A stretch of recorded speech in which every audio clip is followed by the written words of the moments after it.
Вітаємо вас на нашому каналі. Сьогодні ми розглянемо таке питання, як лікування по традиційній медицині. І чому лікування медикаментозне ніяк не призводить до фізичного зцілення. Тому починаємо. Всі знають, якщо починає хворіти фізичне тіло, то людина одразу звертається до лікарів, бо вона впевнена на 100%, що треба лікувати тільки фізичну оболонку. І все. А те, що ще є дуже багато складових буття, які у цьому процесі задіяні, не знають.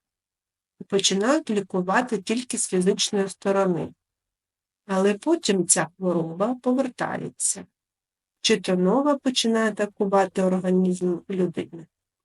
Але якщо людина починає замислюватися, чому їй ця хвороба прийшла на шляху очищення, є розуміння, що ця хвороба не просто так, що душа та серце людини благають про допомогу, але людина їх не чує зовсім, бо вона зайнята лікуванням себе, бо фізичне тіло дало сигнал на руйнування.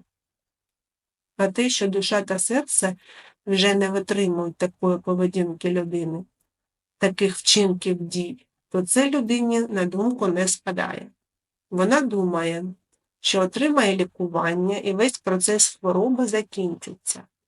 Але проходить деякий час, і людина знову починає хворіти. Але це вже більш складніші захворювання, які наводить душа та серце людини, для того, щоб процес очищення йшов. Тому, якщо лікувати тільки фізичне тіло медикаментами, а душу та серце залишати без уваги, то тоді ніякого толку в лікуванні не буде. Душа та серце людини залишаться в тому стані, в які були й до наведення хвороби. Ви запитаєте, а як можна лікувати душу та серце? При кожній хворобі йти до психологів, щоб вони нас почули і дали методу лікування ще й психіки?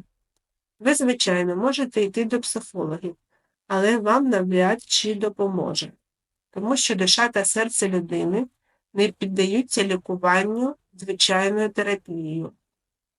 До них потрібен особливий підхід. Вони дуже ніжні та вразливі. Вони не можуть вгамуватися тільки якщо людина заспокоїть свою психіку. Тому що задача душі та серця – це лікування людини в зміні свідомості і виконанні всіх задач, з якими прийшла душа на землю. Ви тоді скажете, так а як же тоді бути? Хто нам зможе лікувати душу та серце? Ми вам відповімо, що ми можемо лікувати та зцілювати душі та серця людей. Я, Амфа, зцілюю душу, а Анфазора – серце людини. І не треба нам казати, що всього цього немає. Неможливо лікувати душу та серце, тому що воно не хворіє. Ми вам скажемо, що спочатку починає хворіти душа та серце, а потім вже все це проявляється на фізичному тілі людини. Тому що потрібен час, щоб душа та серце перестало отримувати енергію, дякуючи якій вона живе в енергетичному плані.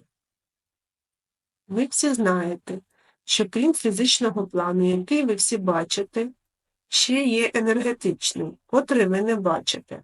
Ні одна людина на планеті Земля не бачить своє відображення копію, тільки енергетичну.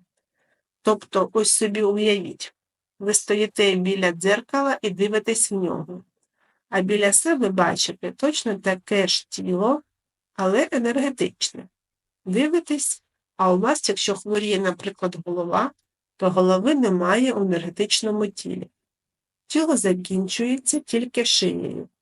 Чи хворіє печінка, а її немає у енергетичному тілі, тому що не даєте ту силу та енергію, яку потрібно мати печінці, щоб вона була в енергетичному тілі всередині. Немає тих дій та емоцій, щоб утворилася печінка. Розумієте? Ви усі думаєте, що ви ходите, дихаєте, робите повсякденні справи на м'язах, чи це закони фізики. Але це не так. Те, що ви живете у русі в повсякденному житті, це все дякуючи енергії, яку ви накопичуєте у хроніки Акаші. І там вже є спеціальні настройки, яка енергія відповідає чи то за тиск, чи то за внутрішні органи, чи то за суглоби. Ви розумієте, в чому справа? Це досить легко до розуміння всього, як це все працює. Якщо батарейка розрядилася, то її треба заряджати. А чим заряджати? Тим, що ви виконуєте свої задачі душі та серця і наповнюєте цю батарейку тією енергією, яку ви промінюєте у Всесвіт. Якщо ви випускаєте тільки негатив, то звісно, що батарейка розрядиться. І тоді відбувається те, що люди класифікують як захворювання фізичного тіла. Але хвороба не з'явилася невідомо звідки. Вона утворилася в енергетичному тілі людини. І якщо людина й далі продовжувала жити і нічого не робити, то ресурс цієї енергії вичерпався.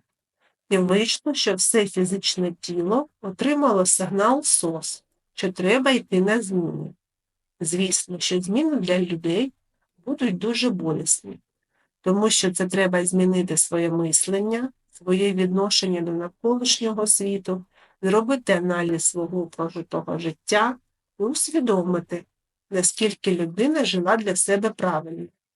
Чи все вона робила по совісті, справедливості, чи допомагала вона іншим, коли їй треба було це робити. І відповівши на ці питання, ви почуєте від себе відповідь.